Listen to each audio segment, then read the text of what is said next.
Pipe Network presents. On this episode of season 4, let's talk. If you want to do something, if you want to be something, if you want to achieve something, you have to take that first step, no matter how scary it is, no matter how difficult it is. Kasi mas importante sa akin yung nagsa-start ka na and then you're learning from the mistakes along the way rather than trying to prepare everything from the get-go pero you never get to take that first step.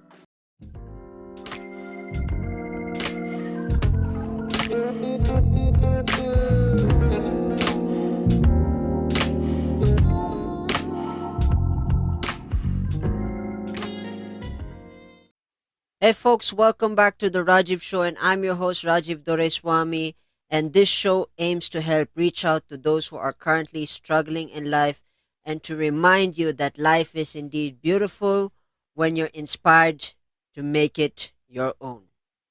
Before we get into this episode, don't forget to like, share, and subscribe to whichever platform you are using.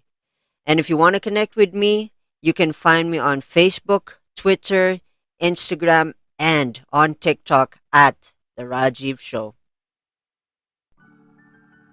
Hey folks, welcome to The Rajiv Show, and my guest today is another member of the PPD community and the PPH community. Phenomenal voice. Of course, this guy has his own podcast, and he's one inspirational guy to an interesting conversationalist. I want to introduce to you guys my guest, Jap from Jappy Hour. Hey pal, how you doing? Hey, Musta. Hello, hello. I'm doing a jelly impression there. My shout Thank out you na. for dun sa sa introduction mo. Sinabi mong phenomenal voice. Oh yeah. Thank you dun sa compliment na yun. Big fan. I'm a big fan, and having you on the show is a huge honor because it's been long actually since I asked you for a collaboration. So yeah, finally coming into fruition. Before we get Yeah. into our meat and bones and our topics that we want to highlight, could you give a little bit of background about yourself to my listeners, aside from, of course, the ones that I've mentioned? Okay, so yeah, I'm I'm Jap, pero I go by Joshua Von Drake, yun yung brand name ko. And I'm a college graduate, an IT graduate, pero so far yung industry na napasukan ko is not actually related to IT. Oh, And parang karamihan ng mga tao, I'm just trying to find kumbaga, my purpose in life. And so I've been doing some experimenting. Ito ngayon, I'm doing a podcast. I'm recording vlogs. I'm doing tutorial videos, review videos. But I'm just trying to find my place in this world, so to speak. Kasi alam mo mahirap ng parang ligaw ka eh. Madami kasing taong ganun eh, na parang ligaw, hindi alam kung saan yung direction ng buhay nila. Hindi alam kung saan papupunta, wala silang solid na goal or plan for the future. And right now, parang ganun ako eh. So, I'm still trying to find my place in this world. I'm still trying to find my meaning, kumbaga yung meaning of my existence. So, kung dito ako sa podcasting, kumbaga parang dito ko mahanap yun, yung meaning ko kung may mga tao nag-e-enjoy dun sa content ko or kung dun sa mga tutorial ko man, dun nila nagugustuhan yung mga ginagawa ko. And then, I'll do it. I'll keep doing this. And yun yung background ko. I'm trying to find a place in this world. wow. Parang ang deep agad nun I love it. I love it. We got lots to open up there now. Uh, Uh, before of course, I want to rewind the clock here and ask a question that I'm sure I asked you before in the PPD show. Is that if you and I were high school classmates, who were you in high school? And actually, to be honest, I actually forgot your response. That's why I'm asking again. Hindi, I hindi ko din actually maalala yung conversation na yun. Siguro, hindi mo yata sa akin inask eh. Yeah. Or Oh, baka I did. inask mo, pero hindi siya kasama dun sa Ah, na-release na footage. That's okay. probably it. O baka Well, kaya hindi natin parehas maalala. it's true. Yeah, because I think yung background back then was different. But yeah, yeah. Coming back to the question, if you and I were high school classmates, who were you in high school? Were you the jock, the nerd? Were you the silent type in the back of the class? Were you the guy with the chicks? You know, who were you in high school, basically? If you and I were classmates. uh, yeah, siguro naman sa mga nakakita sa akin on video or kung i-release mo to in video tapos makikita nila yung itsura ko, they would probably assume na ako yung jock, ako yung madaming chicks or whatever. Pero Yeah. in high school, I was actually a nerd. I was the silent type as well. Ano parang background character ako. If kunyari may movie, Oh, background character ako instead of the main character. Ganun ako nung high school. parang And NPC sa gaming. Parang ganun. oh NPC, yeah, yeah, non-playing para character. NPC. Yes, oo. Kumbaga parang I know parang first impressions hindi nyo makukuha sa akin yun, pero I was exactly that, an NPC nung high school ako. So much so nga na nabubuli pa ako nung high school ako eh. Diba, can you imagine a 6'1" guy, Wow. 190 pounds tapos mabubuli in high school, 'di ba? Pero that was the truth. Nabubuli ako nung high school. I was the nerd. I was the silent type. And yeah, ganun ako. So, parang ang layo eh, no? Ang layo. Oo nga eh. I'm trying to imagine that because yeah, you've opened up a box here. Yeah, you've opened up a box here that Yeah, pero is interesting. actually that's an interesting story. Itong look ko ngayon, itong aura, this presence that kumbaga parang ini-exude ko today, Hmm. this did not happen by accident. Kumbaga parang premeditated to eh. Kumbaga, when I reached college, parang sinabi ko, maybe it's time for an image change. Maybe it's time to work on my insecurities. And so, nung pagdating ko nung college, yes, matangkad ako, I'm a 6-footer, pero payat ako nun eh. Hmm. And so, nag-start ako mag-workout, kumbaga to fix my insecurities kasi nga, nai-insecure ako sa payat ko, dun sa body type ko. And Hmm. so, nagbuhat ako, nag-workout ako, I started working out. Hmm. And then, ganito na. And then I started working out. I mean, I started fixing yung kumbaga, conversational skills ko. Hmm. I started speaking out more kasi nga dati nung high school ako parang kahit alam kong tama ako or kahit I know that I have something to say, hindi ako nagsasalita eh back in high school. And so I tried to change that during college. Baga naging medyo outspoken ako nung college. And so, kumbaga parang as time goes by, naging mas comfortable na sa akin yung mga kumbaga yung plans ko to change myself. And then parang naging natural na siya. And then it's a part of me now. Kaya ngayon, kahit hindi na ako payat, I still work out. Kumbaga, para nga naman to maintain my figure kasi I worked hard to get this body, so parang ang waste naman kung parang sasayangin ko. And ito nga, I'm starting the podcast kasi may issues nga ako regarding hindi pagsasalita, so I started working on that and now I'm podcasting. And so yun, talagang kung if you knew me back in high school, you wouldn't recognize me today. that's the gist of it. Yeah. I mean, I internalized that. I mean, that's interesting. I want to dive into the philosophy and the stuff there, but I want to rewind the clock there to the moment when you realized that you wanted to change, because I think that's one thing I find inspiring, that those pivotal moments.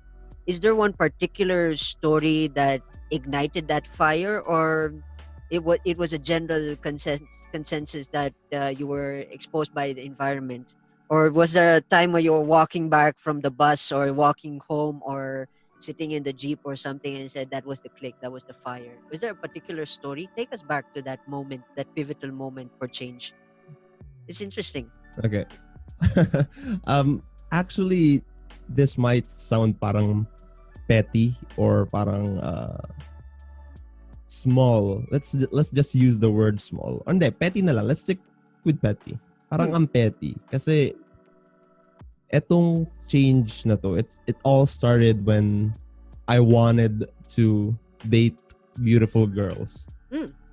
Nice motivation. Kasi, oo, syempre, iba-iba naman tayo ng parang sources of inspiration or motivation. And for True. me, it was that dating aspect eh. Yeah. Kasi, of course, yung ang dami kong insecurities and I didn't feel good about myself.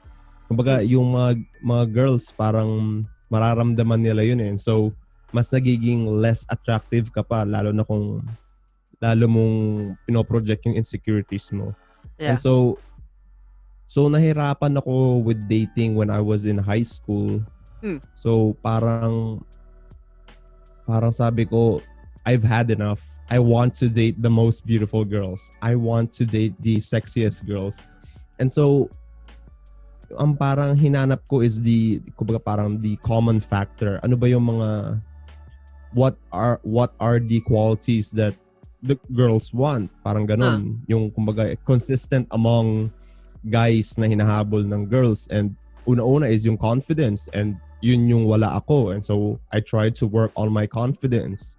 Next is gusto ng mga babae, of course, kahit hindi admit ng ibang babae, pero may may bonus yung physical appearance ng lalaki, and that involves yung katawan ng lalaki. Is he athletic? Is he chubby? Is he fat? Is he skinny?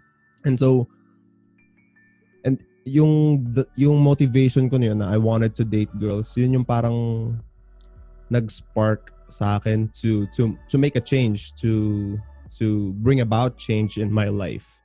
So yun, I know it sounds petty, pero yun yung parang motivation talaga para sa akin eh. Interesting. I love it. We just went in straight into the topics that I really. It's like you led me straight into the direction where we're gonna talk about philosophy. For me, I kind of agree with you, but in my regards to dating, oh yeah, we're gonna talk about dating here because I want to share. I haven't shared any of my dating experiences though. In college, high school, Oh, I got some good stuff. I got some good stuff for you in high school. In my story, maganda yan. high school, when I grew up here in Philippines, probably till around 5 years old, fifth grade. We call it standard in India. So when I was here, it was tough to get chicks. One was, of course, when they found out that I was Indian, the discrimination was stronger. Especially younger guys knew, the younger folks knew this guy is not us, not skin colored. And when they met my dad, it was kind of big turn off. So I said, okay, forget Yeah. it. That's the thing. When I went to India, though, the experience was much different. I kid you not. This is coming from me. I'm not gonna name names, but the experience of it was actually saying it was interesting because when I was when I went to the high school, I was joined in the high school and everything. The first time I went to the school, my aunt, me and my sister was enrolled in the same school where my aunt was. Kaya nung time na yun, we could just literally hide behind our aunt, susumbungin kita, oh, sino? Tita ko yan. Yung mga ganun. Alam mo yung mga ganun na thing. So, we Yeah. kind of got away. It was funny. Me and my sister, we kind of got away. Plus that, when I was with my sister, we used to fight in Tagalog, Ilocano, and people are going like, what's this language they're throwing? Voodoo language kind of thing. And the funny part about that was the first few days when I joined fifth, naulit ko kasi yung fifth grade ko nung time na yun. midway when I traveled around 2005, I stopped my high school in here in the Philippines. So mga fifth standard, I think. I'll use the Indian terms. So around fifth standard, I didn't finish fifth standard there. Tinuloy ko na sa India. And then when I went Okay. in India and then sing, I was really culture shocked. The first thing when I saw dating, it was weird. Weird in the sense it's like the polar opposite of how it is when you're dating, because there my first experience was someone liked me, and then they approached me and say, I like you, do you want to be my boyfriend? I was like, whoa. And she approached me. If I know the system of how things are dating when I came back to the Philippines, what I knew of when it was dating, the how when you like someone you want to date them, the tradition is you have you you have to approach them, you have to look good, you have to build yourself up, you have to go to hell, you have to sign a deal with Satan, make that deal, sign it in blood, sign it, and then come back to her and then say, I like you, can we go out? And then you find out that the person is dating a basketball. Yeah. That is how I used to see everyone. I used to like this girl. Oh, I like this girl, I want to have a conversation. And then they mistake that Yeah. for a thing. So in India, it was the opposite. When the girl likes you, no holds bar. He comes to you, hey, I like you. Do you want to be my boyfriend? And then it's the thing, and then happens, and it's funny. It was like very weird. That's why, Actually, yeah, although, let me cut you off saglit lang. Maganda yung binring up mo yung story mong yan kasi baka yung ibang tao ina-assume na kumbaga nahihirapan ako manligaw. It was actually not that kasi yung when I started wanting to date people in general. yeah. I was in Subic back then in Olongapo. Hmm. And madami kasing foreigners sa Olongapo. Actually, yung school ko was comprised of 50% foreigners. So, medyo yung school ko nag-adapt na siya ng kumbaga parang western style of dating. Hindi na Yeah. din siya legal. It was no holds barred. Hey, Ah, you like me, then date me. Parang ganun. And yun yung parang naging motivation sa akin kasi yun yung nahirapan ako eh. Nahirapan akong just straight out ask people. Kumbaga mas madali sa akin kasi nga silent type ako, nerd ako. Mas madali sa akin yung parang traditional na Filipino na dating na parang magkikiss ask ka for a while and then saka kanya papayagan maging boyfriend or girlfriend. yeah. Pero kasi dun sa when I was dating in Olongapo, it was no holds barred. Hey, I like you. Can you be my girlfriend? Yeah. Hey, do you want to date me? Parang mga ganun yung sistema dun eh. So, yun, share ko lang. Sorry to cut Oh you man, off. parang naiisip ko ngayon eh. Shit, I should have gone to Ilonggo na lang for that experience. Because I Actually, we can still swear, go. Mabata pa naman tayo. I swear it was really a different experience. Like what I meant, I know I exaggerated what I felt, pero that was mostly like it was the pattern in. I like this girl. The girl's cute. I just want even to have a conversation, a decent conversation. They get exhausted mentally, especially when I speak English. Parang yung Yeah. by now, believe me, by now I would have been a millionaire. By how many times I've heard people say na nadudugo ang ilong ko, I would have been a millionaire by now because I've heard that countless times, and mostly when chicks, it's kind of like a turn off. I was like, oh shit, I gotta readjust myself, and it was tough the first few months. And yeah, coming back to that pattern of how I used to see things, yung yung tipong kung nakikita mo talaga is that the girl that you like 5 months later, or not even 5 months, a week later, will be walking holding hands with the tall guy. It's like, oh shit, what slam dunk episode did they actually pick up this giant? It's like every time I see a tall guy, that's the thing that I see. It's like this dude went and dated a slam dunk character, anime character. This so tall, like I said, okay, fine. If Baka Yeah. Sasabihin mo din sa akin yan pag nakita mo ko. No, but at least knowing you, you've said it. So yeah. Yeah. But with regards to those So, people, yeah. tall guys, I mean, tall. Looking up is like looking up to the Eiffel Tower, And I mean, I'm not saying that I'm not saying that I'm the best. I'm the best kind of guy. I mean, for me, yeah, I had flaws and stuff. I was coming from Yeah. another country, transitioning into another country. Kaya yun is it was an experience. I never expect that have a talk about relationship with Jeff. I love pero this. pero Yeah. ang interesting ang interesting na yun din yung na point out mo, which yung mga babae dito sa Philippines, which Oh, kumbaga hindi ko generalize pero for the most part, from what I experienced and from what you experienced, lagi mga basketball players, yeah. sila pa naman yung parang ayaw na ayaw ko nung when I was in high school, kasi Yeah. nga they were the total opposite of me. Tapos Yeah. it's ironic kasi yung image ko ngayon parang ganun na. Yeah, kind of, yeah. You actually have a point there, but yeah, kind of Yeah. interesting. Yung mga But yeah, varsity players talaga. yeah, I mean, no disrespect to the varsity players if they're tuning in, Yeah. and I respect you guys. I know the hard work, the aesthetics. You guys need to go hustle for the scholarship and stuff. I am not bitching about you guys. I mean, you guys got a good chicks. That's all I gotta say. You got a good stuff. And yeah, that's that's the experience that I have. But let's turn. Wow, we were. This is an interesting topic. I really love talking about this.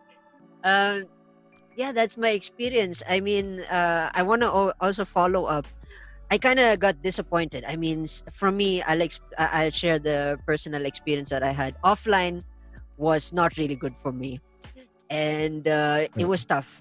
It was bad. It was tough. But what I did in order to accommodate, I kind of uh, for those who don't know, this is your guys are getting firsthand information. I kind of turned offline was tough for me, so I had no choice. I wanted to experiment with the online dating kind of thing, And for those who, yeah, I kind the cat's out of the bag, so I kind of did Tinder. At some point, I was doing the other one. Was that Tanchan or whatever that thing is? And then the new one with Facebook. I think Facebook dating. And I tried it. Couple dates here and there. I wanted to test it out. I want to see if meron pa rin yung mga barrier na feel ko dun sa offline experiences through the online. And so far, I mean, it was good. Until, of course, when lately I found out that ghosting is a thing, so I was like, shit.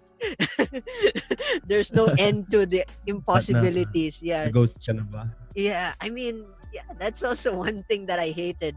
When I found out, oh, ghosting is a thing, okay, fine. I kind of got used to it, so I have to wiggle my way in like a worm, basically. I have to wiggle my way into the online thing, getting myself out there. But I put my bio in such a way that I know my intention and I know what I want. So yeah, Yeah. and yeah, I can't believe I Yeah, fessed pero up to Jappy. yung Yeah, yeah, but thank you for doing that kasi siyempre I know hindi tayo ganun ka-close and we've only spoken a couple of times, which is yeah, yung na-mention nga natin kanina, which was the PPD interviews. yeah, Pero thank you for sharing that information with me. Kumbaga ako yung first mong sinabihan eh. yeah. Pero I'm sure pagka-release ng episode na to, lahat ng makikinig alam na nila. Alam na, oh, the cat's out of the bag. Ano kaya yung title nito? Yeah. Pero yung online dating, going back to online dating, actually never ko siyang nasubukan eh. Oh. Kumbaga, I know parang ang layo na naman sa image ko, pero Yeah. kasi more offline kasi ako eh, when it comes to pursuing women, when it comes to dating, more offline ako, more baga hands-on, hindi in a creepy way pero Yeah. yun yung term na gagamit ko mo. And nung nauso kasi ang online dating, Yeah. I was already in a long-term relationship na nung time na lumabas yung mga Tinder na yan, yung mga grinder na yan or whatever. And so I never really had the chance to explore online dating.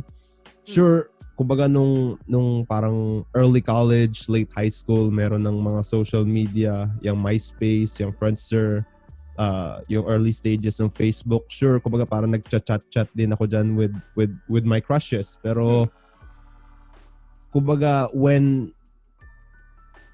I make them know regarding my intentions that I want Yeah. to date them, offline ko ginagawa, hindi through online, hindi through text. Kasi hindi ko alam, parang personal preference, parang hindi ko kaya yung what do you call this?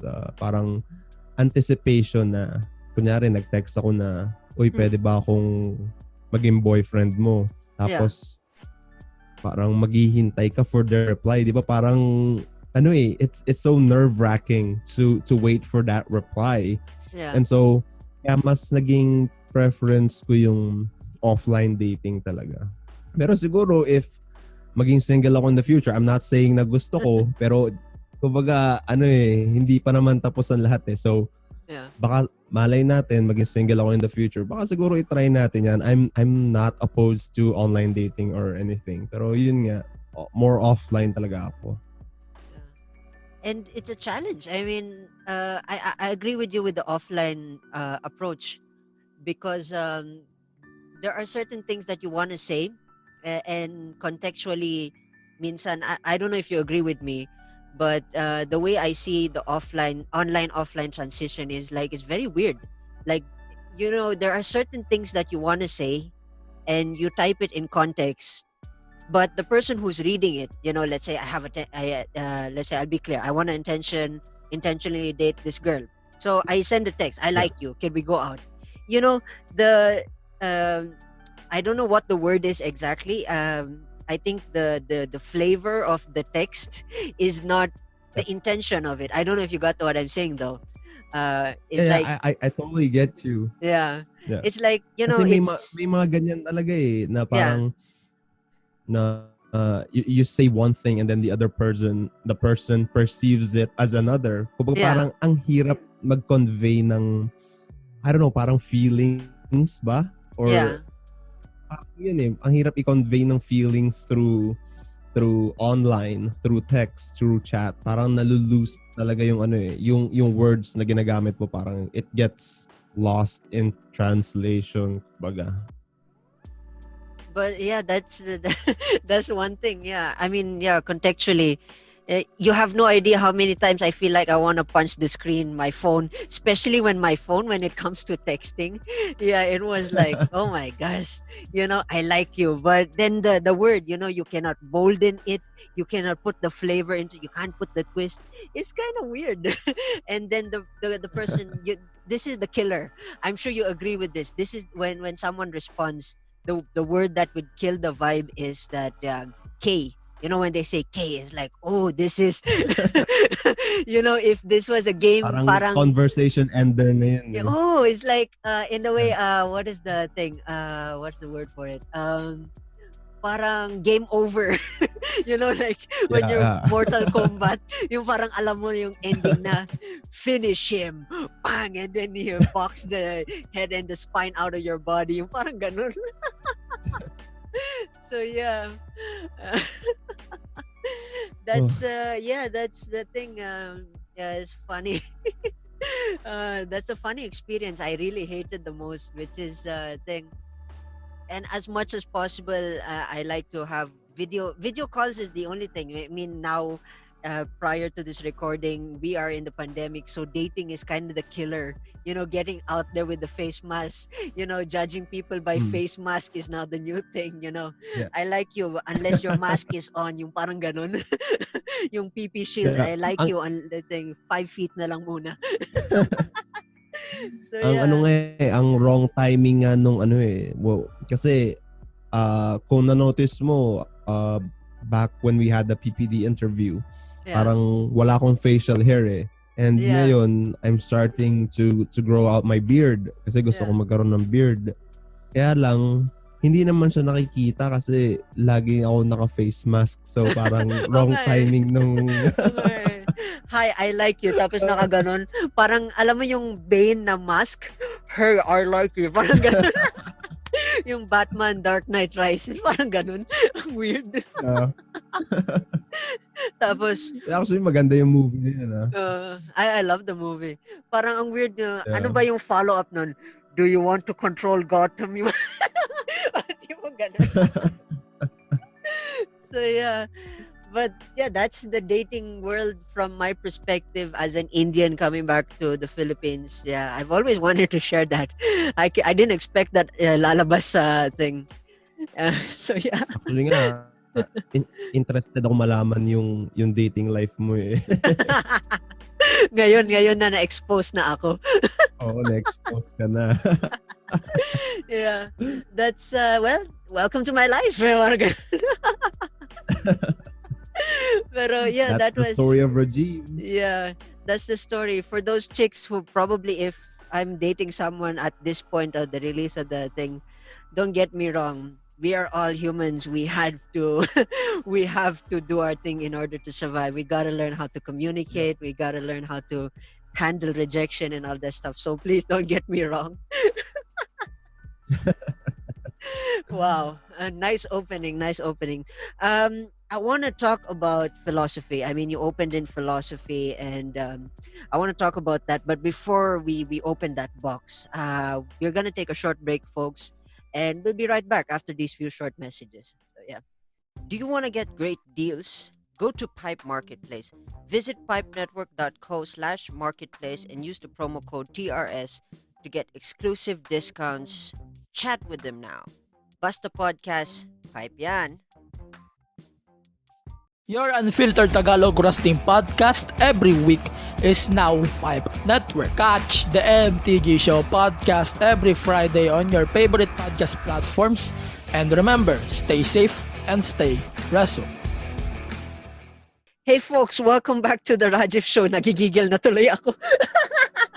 Yeah, the first half of our conversation, I'm speaking with my guest, the host of Jappy Hour, Joshua Von Drake, and I basically exposed myself, my dating life, and how I date.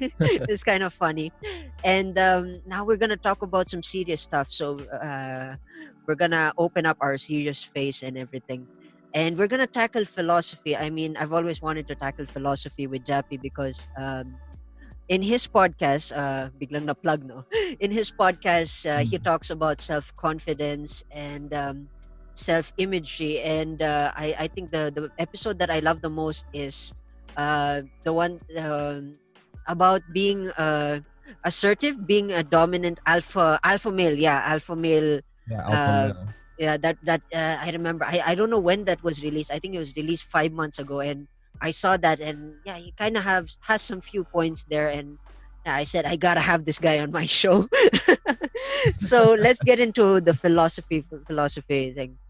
I gotta ask, now that you've gone through the image change.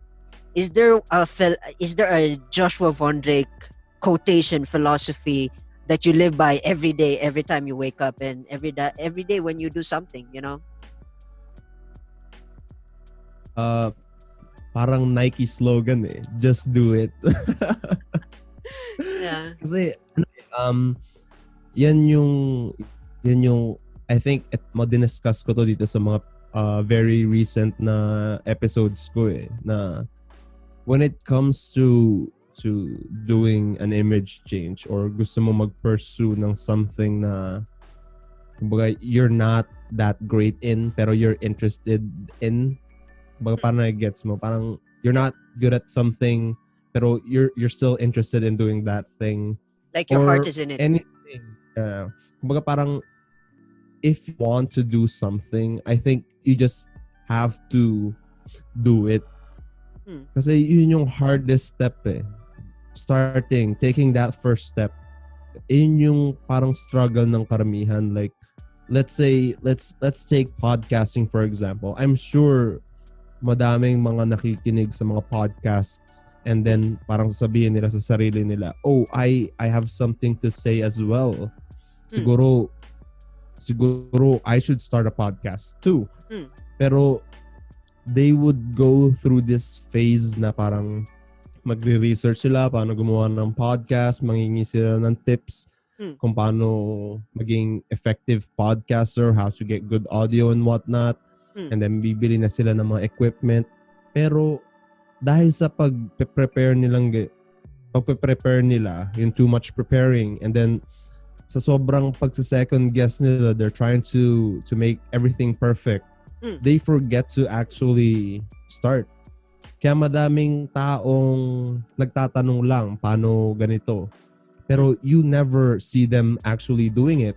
Kasi yun yung tingin ko, napapansin kong parang the hardest thing to do in life, to take that first step. And I agree. Yun nga, no, dapat talaga, if you want to do something, if you want to be something, if you want to achieve something, you have to take that first step. No matter how scary it is, no matter how difficult it is. Kasi mas importante sa akin yung nagsa-start ka na and then you're learning from the mistakes along the way rather than trying to prepare everything from the get-go pero you never get to take that first step. Yun lang. Yun yung parang philosophy that I follow in life, na you just have to do it. Yun. That's interesting. I love it. I mean, I want to tackle image change. I'm sure this is a topic that's never been discussed, and has to be. It actually has to have its own advocacy. I've noticed that a lot of people, they want to impress and all that stuff, and I've always wanted to have this conversation about image. What is the definition, the prime definition, to in order to achieve such such thought? I mean, one, I'm sure the one thing that you would agree with me is the fact that taking that step is the hardest. You mentioned taking that step is the hardest portion, and maintaining that that momentum. That momentum is the toughest part of the whole thing, the whole gig. And I gotta ask, how does one uh, accept the fact that they need to, okay, this is my time, I gotta do this, I have to do this. It's not I gotta do this, I have to do this.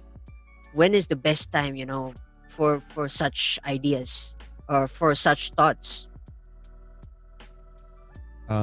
Actually, mahirap yung question yan kasi we're all different. Kumbaga, even though tayong dalawa, we agree on certain points, pero Yeah. to our course, parang we're different people altogether. And so, kung napaka parang what do you call this? Napaka egotistic kong tao, if I were to say na dapat ganito, you should do this para mag-start ka. Pero yung personal experience ko kasi, the moment when you have to take that first step is kapag na-realize mong you want to do something. Hindi mo kailangan maging have, hindi mo kailangan maging need. Kahit nga want, tingin ko kahit nasa want stage ka pa lang, dapat you're already striving to reach that goal. You're trying to achieve that, kumbaga, that want. Kasi pag hinintay mo pa yung, kumbaga, parang yung need or yung have, parang madami ka ng opportunities na nasayang. Yun yung yun yung, that's from my perspective. Kasi if I were to put this into perspective, lagyan natin ng example. Let's say gusto mo maging artista. Let's say lang, gusto mo maging artista. And then nasa point ka pa lang ng want. And then sabi mo, parang nagre-research ka, paano ba ako magsa-start maging artista, ano mga agencies yung kailangan kong puntahan. Pero during that time, ang dami mo nang na-miss na opportunities. Instead na nag second guess ka sa sarili mo, dapat nag-apply ka na lang agad eh. Kasi Mm. what if dumating yung point na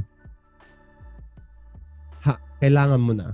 Kailangan mo na maging artista. Let's say, umabot ka sa point ng financial distress Yeah. or financial difficulties. And then yung parang pagiging movie star mo is yun yung magiging saving grace mo financially. Yeah. Kaya lang, you've already wasted a lot of opportunities eh.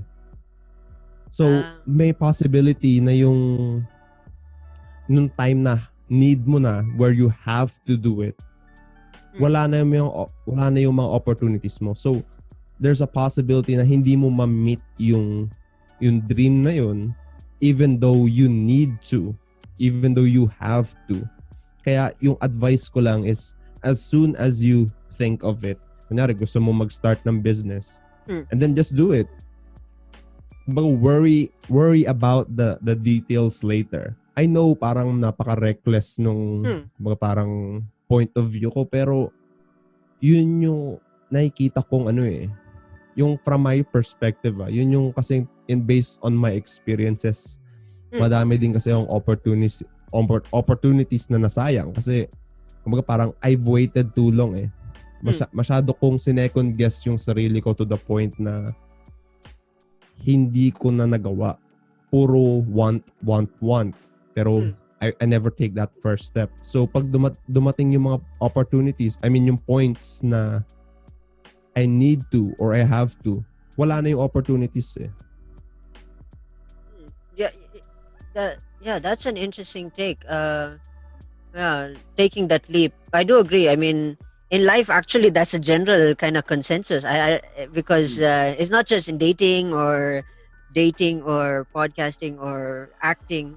It's kind of It from a standpoint, my thing kasi, I want to share this. I think I've shared this also in previous conversation that my discipline, not the reason why I'm sharing this is because my perspective. I actually wanted to hear your side of it, and I do agree. In my perspective, earlier on when I did I'll use the context of my podcast because of course that's the only thing that I could relate to that has the similarities. When when I started my podcast, there was so many doubts, there's so many fears. Actually, I got into podcasting because when Gary Vaynerchuk did an advertisement for Anchor, I said, "Hey, let me get into this. This looks cool." I got into it. I did my first podcast, I think 2018, and with that, I did the first podcast. Bit nervous. I didn't know the reception, and then I think after the pandemic, I think I saw the numbers. It went up. People were listening, but I was not I was Yeah. not consistent. That was the problem. I didn't really continue. The first episode that I released, I didn't have a plan, and then of course when the pandemic happened, I started tuning in. I mean, at first I got back into the thing, and I found out that Anchor was bought by Spotify, so most of the Spotify stuff is there. So I said, okay, this is cool, and yeah, that's what happened. And what happened next was it was fun. I mean, the journey. There were so many things that I really messed up, but I think I took the same pattern as you meant. You gotta start something, and then if it's messy, don't think about the messy pattern, just figure out how you can figure out so that you can share that information. Because when I did the podcasting, there's so many things that happened. First of all, I was messing up my social media. I was getting too confused.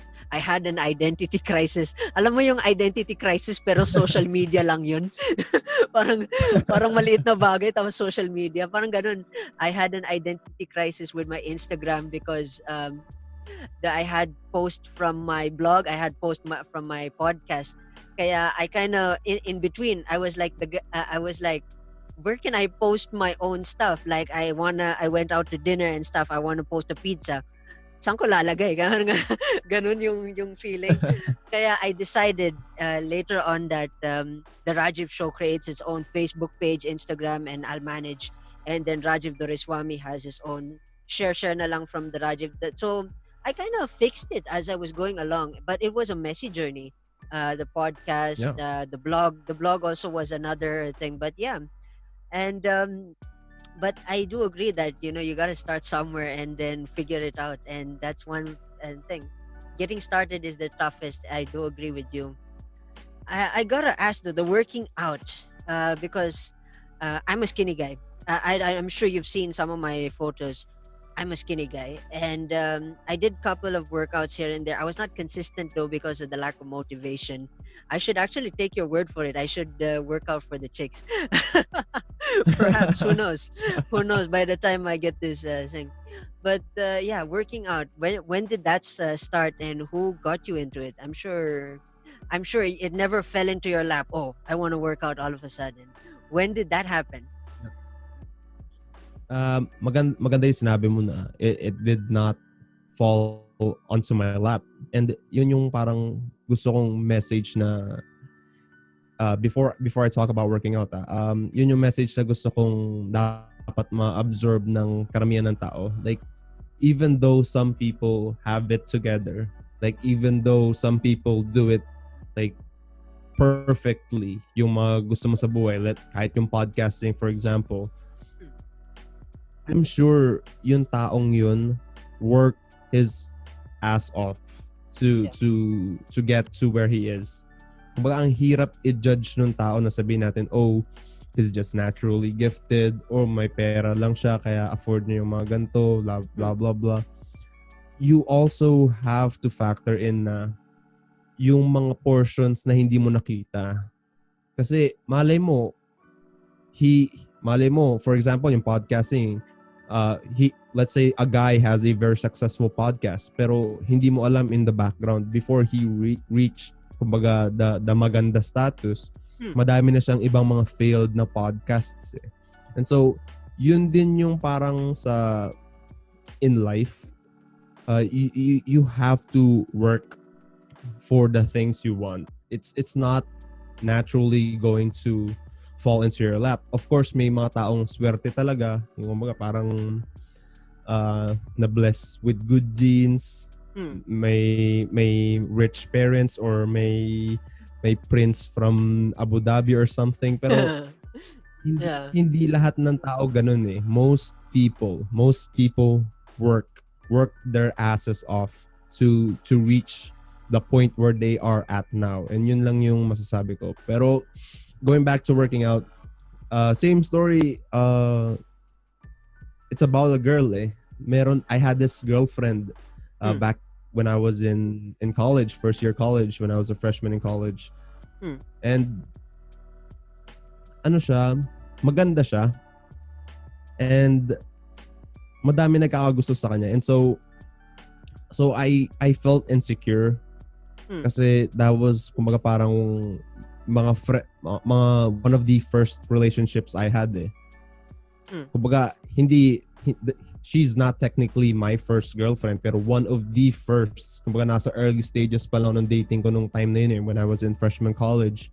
And insecure ako kasi ang dami nagkakagusto sa kanya and madami mga varsity players na nagkakagusto sa kanya. And so dahil nga parang sabi ko, I don't want to feel insecure anymore. Parang ganun. Sabi ko, I need to be the guy that other guys hated. Kasi galit ako doon sa mga varsity players eh. It's not that they do anything wrong, pero dahil doon sa image nila na they get the best girls, they get the most beautiful girls. Parang sabi ko, baka kailangan ko maging not exactly a varsity player, pero yung image na pinoproject nila, siguro kailangan kong ma-reach yun para maramdaman ko naman yung kung ano yung nararamdaman nila. Malay mo, it's not so great. You're hating this guy pero being a varsity player might turn out to be not the best thing. Parang ganon eh. So, I wanted to be in their shoes.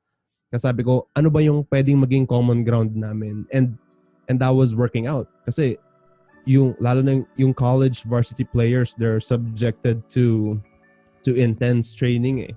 And they have to work out. Kaya magaganda yung mga katawan ng mga varsity players eh, di ba? especially yung mga basketball players. And so, yun yung common ground na hinanap ko that was realistically achievable for me. And so, yun, nag-start akong mag-workout. Pero yung minention mo kasi na parang inconsistent ka, that's why you were skinny. Yeah. That's actually true eh.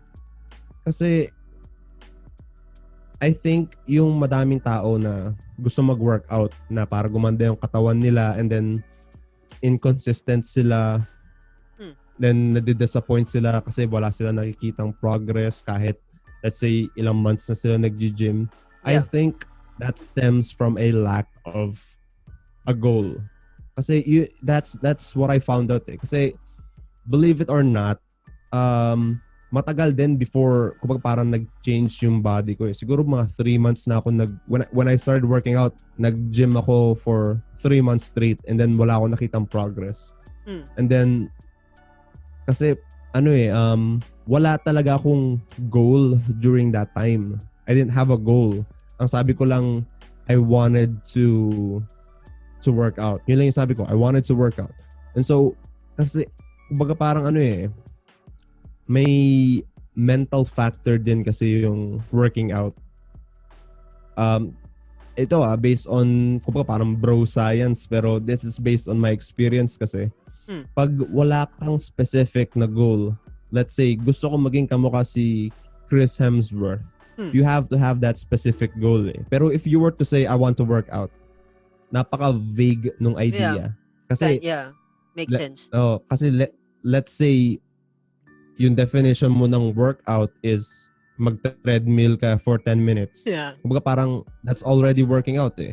Pero does that actually kumbaga make your body look better? Kumbaga 10 minutes na Or does it treadmill? achieve So, something? Something like that. Does it achieve a goal that is specific? Kind of makes sense. Yeah, I kind of make sense.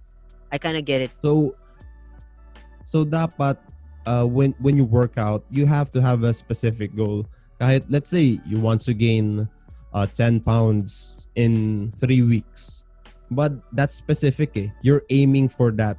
So papasok na dyan yung what can I do to reach that goal. Pero kung vague lang yung goal mo na if I want to work out, parang ano ba yung pwede kong gawin? Kumbaga it's wide open eh kasi nga napaka-vague nung idea mo eh. You have no specific direction eh. So yun yung technique when you work out. It's a goal. And of course, consistency. I know lalo na sa parang sa panahon ngayon, parang napaka-fast-paced ng buhay na you're always going to work, going home. Yeah. Then you have to do chores or whatnot. Kumbaga parang walang time eh. Yun yung problema nung karamihan eh. Walang time. Pero as I've said, kapag may goal ka, pag may definitive na goal ka, pag may specific na goal ka, it's not about not having time. It's about how do I make time. Diba? Interesting. Interesting. Kasi let's say for example, you work an 8-hour shift and then you take an hour to commute to and fro your office. So 9 hours a day na kumbaga fixed na. Pero you still have like what do you call this? Shit, I suck at math. You still have 15 hours. You still have 15 hours of the day. Yeah. Assuming na ma-minusan mo yung sleep mo dun, you still have like what did I say? 15? Well, you still have 8 hours left or something. 7 hours. So sa 7 hours na yun natitira sa day in your life. 'Di ba? Hahanapan mo ng oras eh if you want to achieve something. Kumbaga parang podcasting eh. May goal ka, I have to make an episode this week. Yeah. So hahanapan mo ng way. How do you make time to make that episode? Kaya the goal is very important when working out. You have to have a goal. Yun lang yung sa akin. Hindi, kumbaga, I'm not a fitness coach or anything. I'm not a kumbaga bodybuilding champion. Kumbaga, I work out just to look good. Pero yun yung that thing having that goal, that's what works for me. Hmm. Yun lang yung masasabi ko. Wow, more power. I mean, wow. I agree. I love it, and I agree. I love the philosophy. By the way, I wanted to take this. I wrote this down. I love how powerful your voice is and how it kind of resonates. I want to quote you on this because what I've learned, I jotted down what I've learned is that know what you want and do it. I want to quote you on that because it kind of that's if you put that in a sentence, that's what you meant. I'm sure you agree with me. Yeah, Is that you got to yeah, know I what you agree. want. You know, you want that girl, go for it, and yeah, Do it. and do it. Yeah. Yeah. And yeah, that's really interesting. I mean, this is the first time I've ever encountered having a conversation with someone talking about image change, because that's a thing, and working out also is a part of that whole stuff. Let's talk about the artistry of podcasting. How's the experience? I mean, I gotta ask. I know this feels like a continuation of the PPD show. Yeah. But let's just have a short conversation about podcasting Yeah. and connect that to the art side of it, because I'm sure you learned a thing or two that I don't know, and probably that will surprise me. So let's see, surprise me, pal. No pressure, but surprise Ay, me. mahirap yan. Hindi ko tingin ko hindi kita masa-surprise. Pero when it comes to podcasting, ganyan din eh.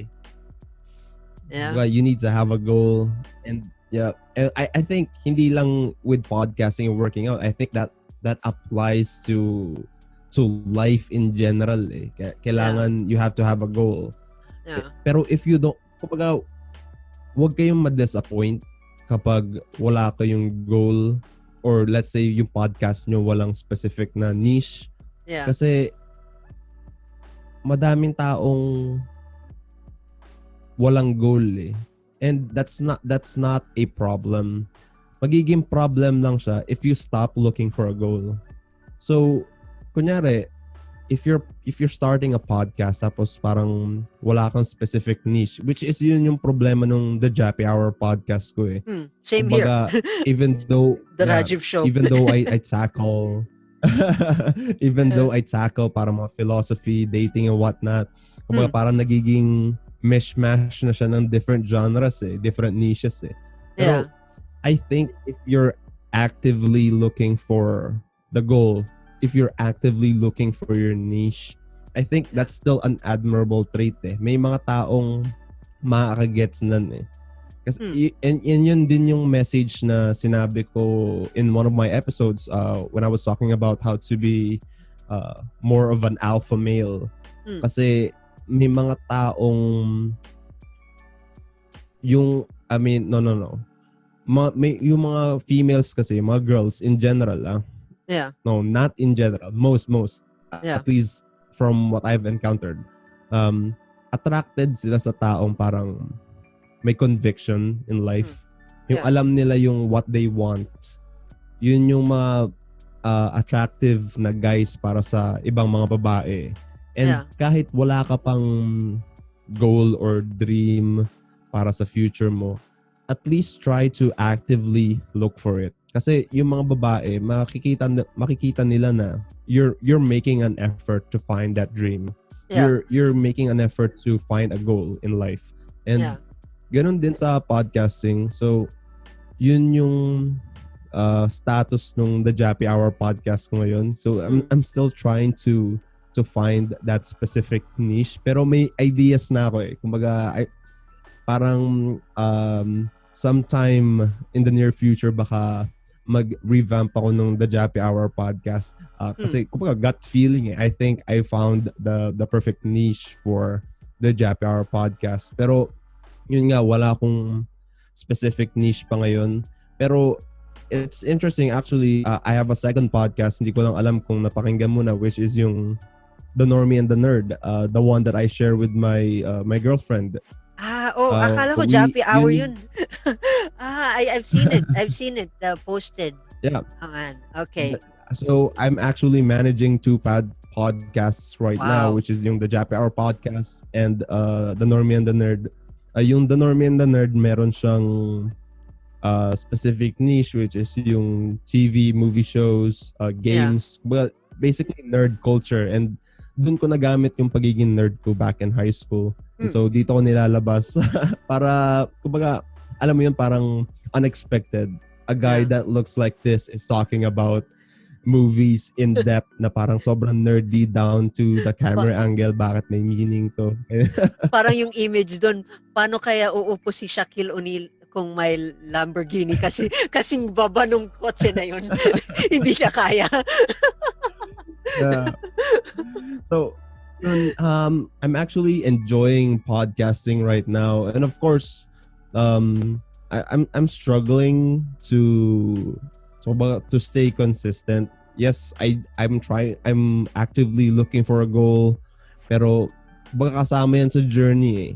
Hindi Yeah. hindi naman perfect always yung journey. You're going to have you're going to experience speed bumps along the way, and I think that I'm experiencing speed bumps. Pero that's more of a kumbaga parang personal na lang yun personal thing So I'm trying to get over those humps, and I'm looking to kumbaga build momentum and kumbaga hopefully get some traction, get an audience and ganun whatnot. Pero yung struggle ko right now with podcasting is trying to find the balance between, will I do an audio only podcast or do I have to insert video? Kasi I'm sure you've noticed na yung lahat ng podcast episodes ko may video Vidcast mostly. Yeah, may vidcast, yeah. So I'm kasi parang napapansin ko na may mga purist na mga podcast listeners na they prefer Audio only, and may mga tao naman na prefer video podcasts. And so parang nade-divide yung audience ko kasi kumbaga kahit hindi pa kalaki yung audience ko, pag check out ko yung metrics ko, parang divided talaga Yun ang paboritong best friend ng mga podcaster. Anong nangyari sa metrics ko ngayon? Tapos nabugbog pala dun sa YouTube. Ay, puro nasa YouTube.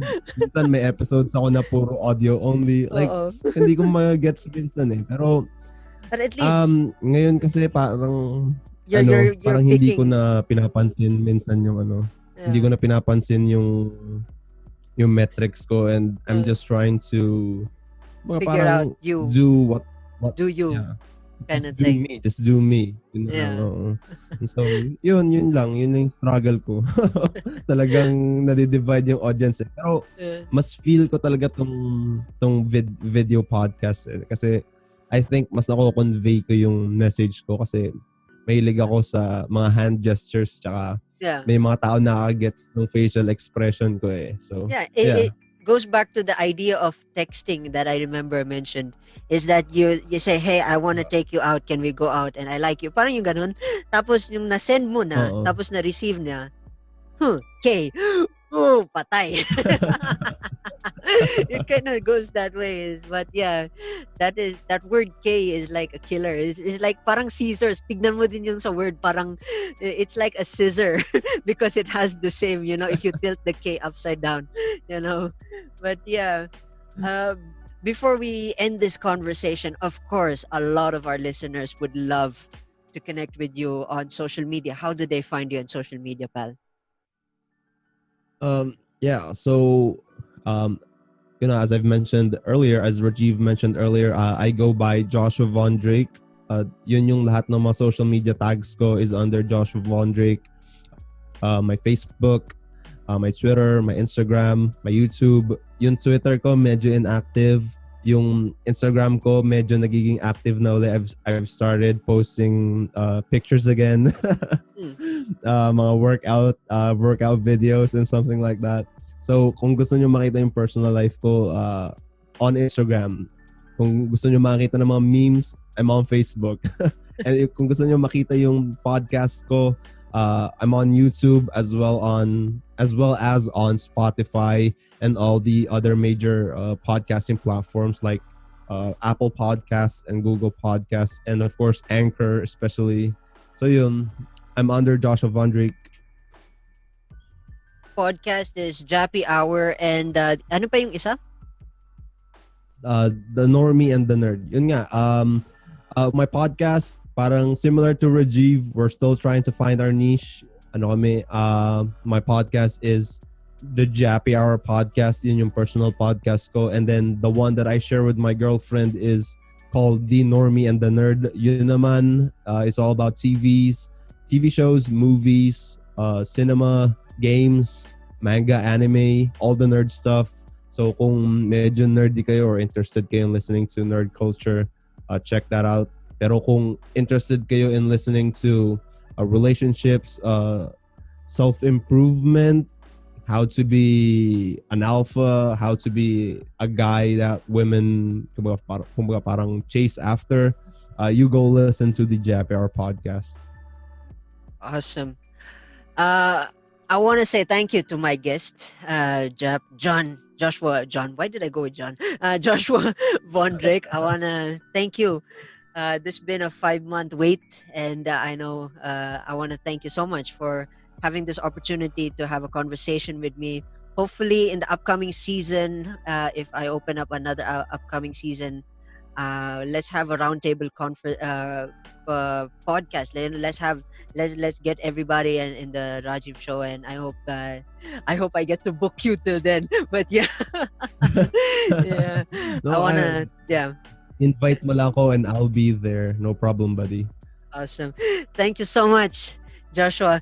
And thank you again. I mean, from the bottom of my heart, idol, respect. I respect you. You are, I think I've said this also in the in PPD show. You are a legend because I really love the how you present yourself. And hopefully, if I get back the ability to work out, hopefully, let's see. We get there when we get there. No, thank you for inviting me. It's been a pleasure. I had fun, and of course, I've listened to your shows as well. In actually, I was kumbaga parang I was hooked on when you were talking about your personal life when you were in India and how like music changed you and stuff like that. Yeah. So, kumbaga parang that was so interesting. Baka siguro maging storytelling podcast ka, maganda yan. Pero of course, yung mga interview din na ganito, of course, this is always good. Maganda yan, parang Joe Rogan, and actually gusto ko nga din yung style ni Joe Rogan eh. Pero yeah, thank you for inviting me on your show, man. I'm a huge fan. Thank you for inviting me. Thank you. And for those who are listening, I hope you learned a lot, and I hope you guys are not gonna scandalize me in this in this episode. Because I've left the bare bones and the skeletons out of the closet now, and you guys know a little bit more about me, a little bit personal, but we're sharing our stories, and that's how we want to change the world. So for those who are listening, I hope you learned a thing or two again, and I will see you folks in the next episode. Cheers, folks.